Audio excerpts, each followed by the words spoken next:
Have you ever spotted McDonald's hot, crispy fries right as they're being scooped into the carton? And time just stands still. Ba-da-ba-ba-ba. Amazon Pharmacy presents Painful Thoughts. I read somewhere that the average American spends 13 hours a year waiting in pharmacies for prescriptions. Clearly, I am above average. I thought being above average would feel better. Maybe I'll read some greeting cards. Next time, use Amazon Pharmacy. We deliver.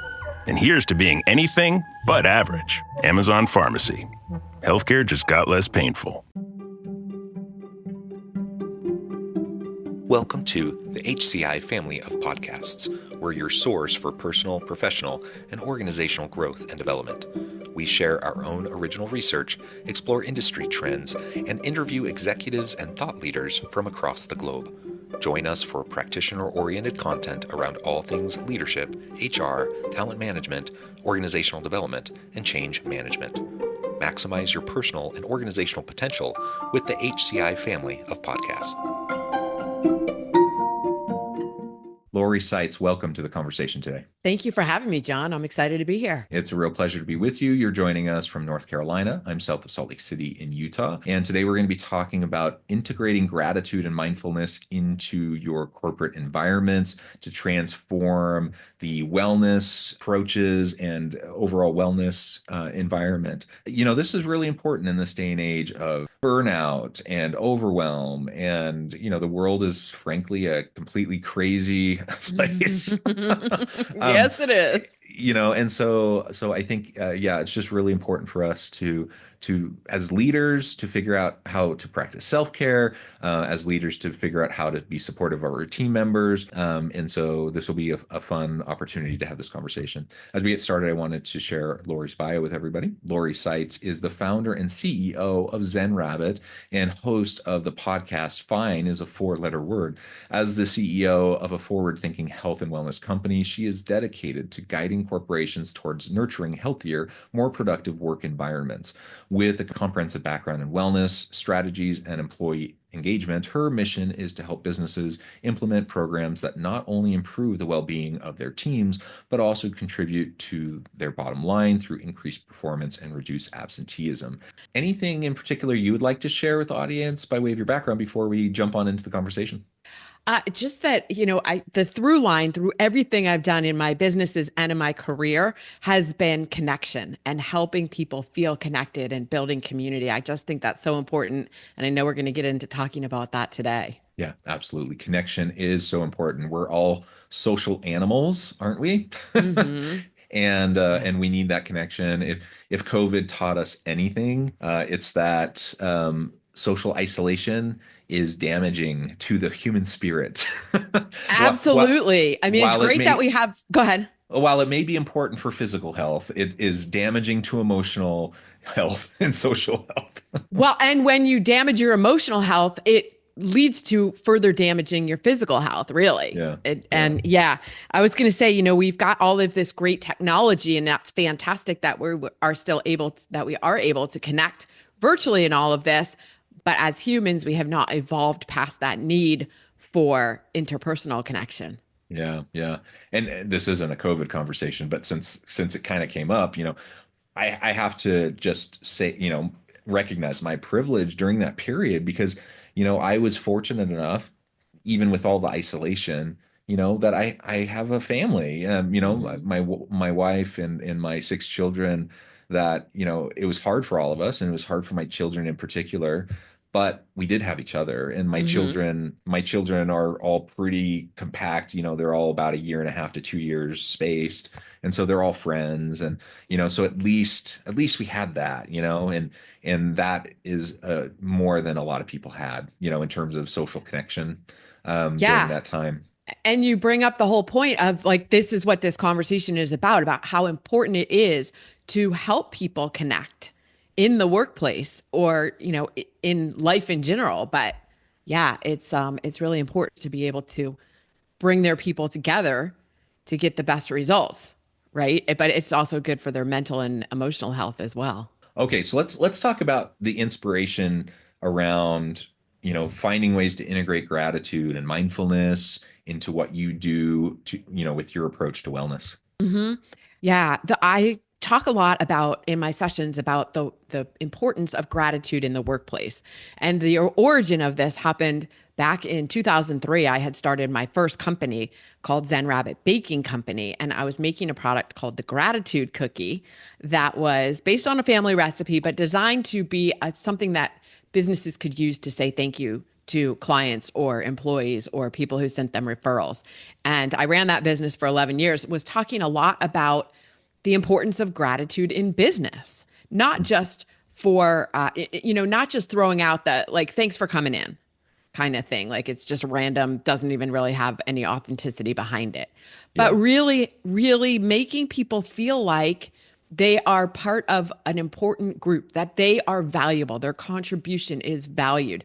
And it's funny because I remember being at a networking event and talking to somebody, and she was like, "Well, why do I need to say thank you to them? That I'm paying them. Don't they know I appreciate them?" I was like, "Oh, I'm so never. I can't." Again, we're human. Like, Yes, yes. I mean, think about the last time that you received a compliment, or not even, it's not even really a compliment. It's like, "Hey, John, thanks for your work today. It really helped move the project forward. And we couldn't have done it without you." Something like that. It doesn't even cost anything. no, and it just takes a moment of thoughtfulness, hmm Yeah. intentionality. Yeah, it really is nothing. Yet it unfortunately is increasingly rare, it Yeah. seems.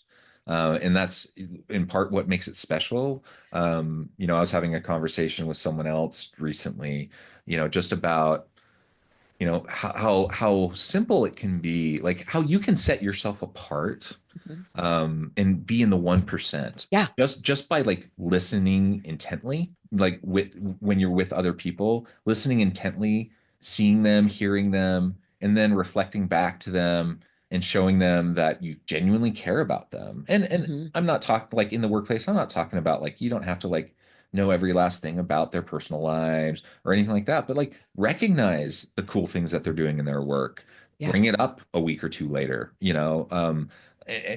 if you just do those basic things, like you Right. really will be in that 1%, and it Yeah. will make a difference. You will establish more meaningful long-term trust relationships.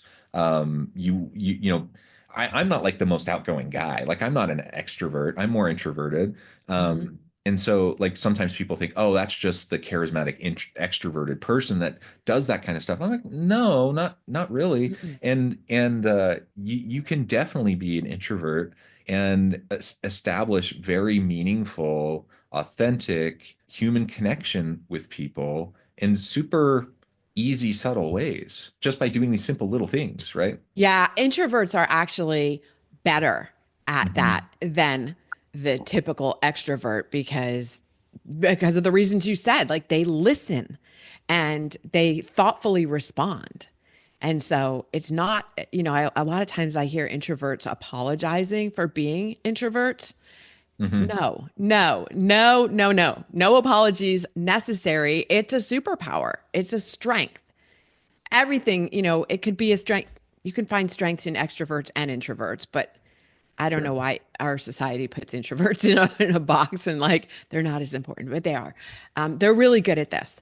And as you said, it doesn't cost anything, but it's so impactful. One of the other things that I hear, not often, but occasionally, somebody will say, "Well, if I express gratitude, isn't that seen as being a weakness? Like being kind is seen as a weakness." Just so again ridiculous because people want to, as a leader, you want people to follow you because they want to support you and they want to support the success of the organization, not just because you have a title and they are supposed to bow down to you or something. Like, Yeah. and this is one of the ways that you create that relationship where they want to support you. I think back to when I was in college, I did an internship. I was a communications major. Communications majors did not get paid for internships, unlike engineers and things, the more scientific ones. But I was working for a marketing communications agency, very small. And for all the days that I was in there, I mean, whether I was just stuffing envelopes or I was actually writing press releases or whatever it was, before I left for the day, one of the agency principals would say, Lori, thank you so much for your contribution today. Really appreciate, what I was saying earlier about giving me some gratitude for my contribution. And here I am all these years later talking about it on your show because it was so impactful. It kind of sometimes blows my mind that people see it as weakness, yet that is a common narrative. And I'm just thinking about like a recent video I saw of an interview. I can't remember who was interviewing him, but it was an Elon Musk interview, and Elon Musk was talking about how one of the greatest weaknesses of Western civilization is empathy. Wow. uh, um, like that's a flaw, a huge flaw of Western civilization. And unfortunately, we're at a place right now where that's a sentiment that is increasingly commonly held by more and Yeah. more people. Right. And when people feel like they don't belong, they're not being heard, the people around them are not empathetic, compassionate, or kind, they retreat into their own world. And loneliness is at epidemic levels in our society. And we can look at the statistics to see how this affects people in terms of depression and anxiety and inability to focus and lack of productivity. And these are all things that businesses should be caring about, whether you want to be seen as weak or you're afraid to be seen as weak because you're empathetic. These are actually affecting your business statistics, the success of your business, which is why you should care. I mean, you should care as a human, but why you should care from a business standpoint is that when people are not feeling like they belong, not feeling like they are contributing, and therefore not being productive as they could be, that's affecting your bottom line. Yeah, absolutely. So, and maybe, we're so polarized, partisan politics, whatever the reason is, you have people like Musk saying those types of things. Mm-hmm.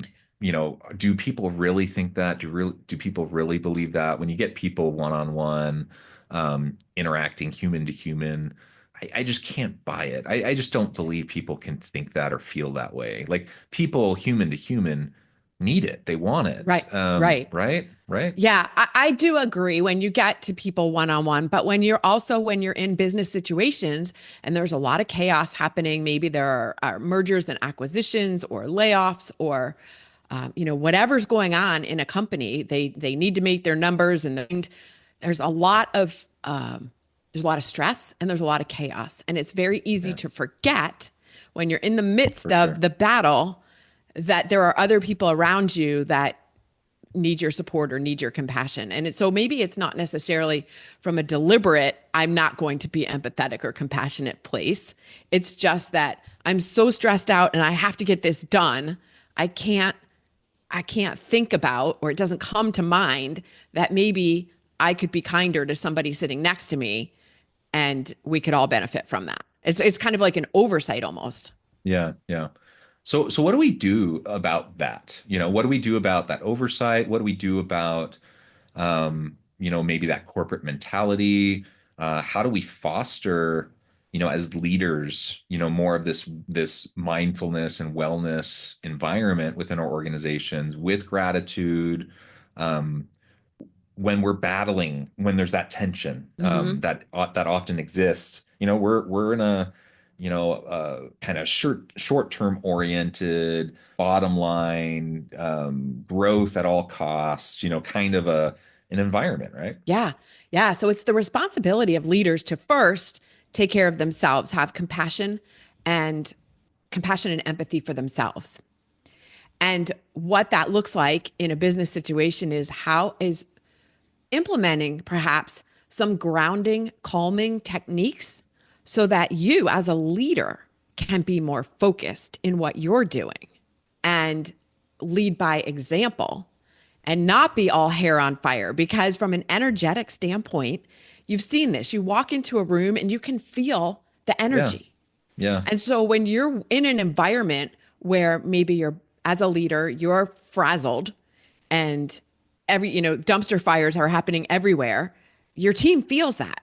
So how can you as the leader find a way to calm and ground yourself so that you can be a more effective leader, so that again, energetically, you're projecting this image of calm. And it doesn't mean you're pretending everything's great if it's not. It just Yeah. means that you are coming from a place of strength. And think of a redwood tree. They are rooted into the ground, and no matter what's going on around them in the environment, they are rooted. And so if you can create that kind of stability for yourself, and there are many ways to do it, then your entire team and your entire company benefits from that. Yeah. Yeah. It's interesting. You just commented on, not pretending that everything's great, not having a Pollyanna-ish, Mm-hmm. approach. Now, on the one hand, like I really appreciate, the hopeless optimists that are out there, especially, Yes. especially right now, like Yeah. my goodness, I have to admit, like sometimes I wake up in the morning and I'm like, okay, what crazy thing happened Mm-hmm. is going to happen Yeah. Yeah. today? And in some ways, I feel like I'm kind of that hopeless optimist. I feel like you almost have to be to navigate like the world right now. But it can also be super frustrating and annoying, and sometimes it feels tone deaf. And I have to admit, like sometimes if you're feeling down and blue and beaten down, that's not what you need emotionally. It's like you, Right. you don't Right. need someone to tell you, no, it's everything's okay. Like sometimes you need someone to just like listen and to like be supportive in like the challenge. And so just being real with people as a leader, Yeah. being able to acknowledge and listen and accept that yes, like this is a hard situation. Right. Yes, I don't have all the answers. Yes, we're gonna have to try to work through this together. Like those are good things that can build trust, that can build and deepen, your professional relationships with your team, if you handle it the right way. But you got to be careful because you don't want to like come across as you're someone who's like just sticking your head in the sand, pretending like everything's fine, ignoring, the actual hard things that are you're facing. Because some leaders do that, and that's going to come Yeah. back to bite you. Absolutely. And you're right. And I'm glad you brought it up because it's not about pretending everything is okay. It's about recognizing what's happening. And, if you're feeling emotions, anger, sadness, frustration, feel those emotions. That's part of being human. Not saying stuff them down and pretend they don't exist. At the same time, we can come back to this whole concept of gratitude and still find gratitude within any situation. It's always there and you can always find it. And so, one of the things I recommend when I'm doing workshop sessions is with leaders is to start meetings with let's refocus everybody onto something. What's something good that happened in your world today? Or what's something that's going right now? And then we can dive into the other stuff. But let's first start with finding the good, finding the gratitude. It changes the energy of the room. And now people are more prepared to be open and collaborative and to dig into, there's an issue that needs solving. There's a challenge. There's something that is blowing up and we need to fix it. Let's start though with what can we find to be grateful for? And it opens up when you practice gratitude, it Yeah. opens you up creatively. You become more creative, you become better able to solve problems. And so if you start that way and then dive into a problem issue, you're going to get it solved a lot faster. I appreciate that. And I'm thinking of this was a personal experience I had. This was maybe a couple weeks ago. And it was a group of trusted colleagues. And we were having lunch together. And frankly, it was kind of a bitching session. Like Hmm. Yeah. We were frustrated, and it wasn't even work related. It was just Yeah. like general like Mm-hmm. state of the world, right? And Yep. we were frustrated and complaining, and talking about what we're scared about, and all of those sorts of things. And it was cathartic, and it was important, and we were supportive of each other, and all of that, right? It was good.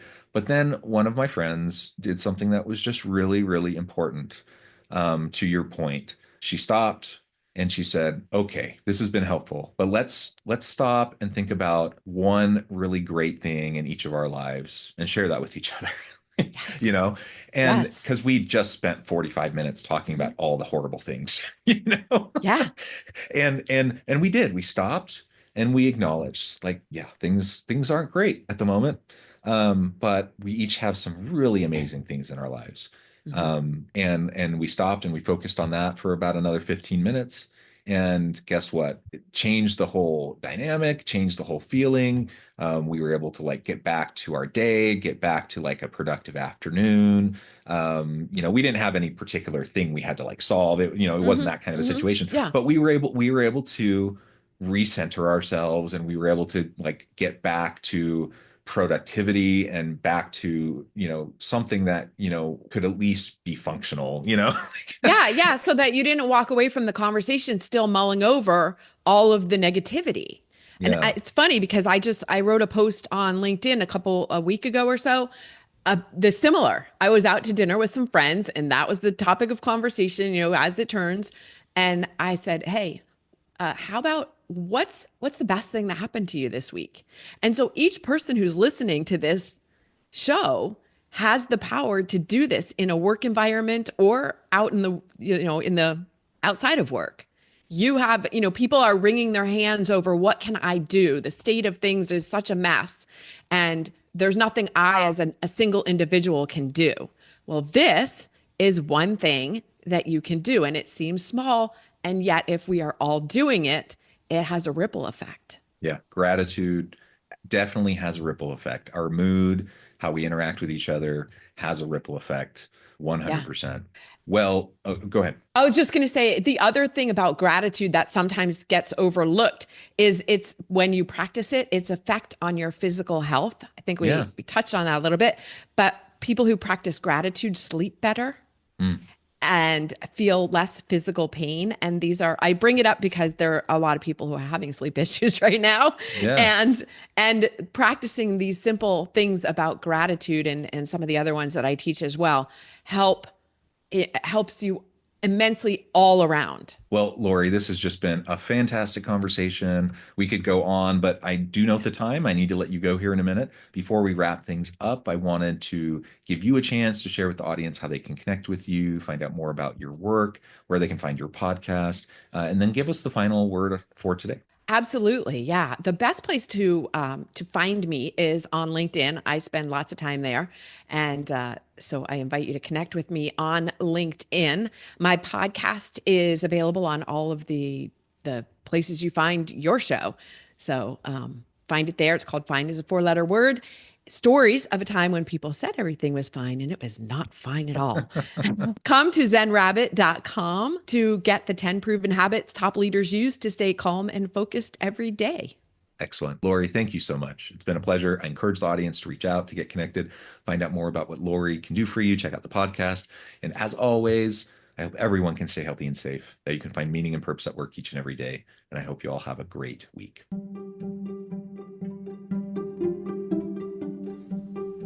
Thanks for joining us for this episode of the podcast. We hope you stay healthy and safe, and please join us again soon.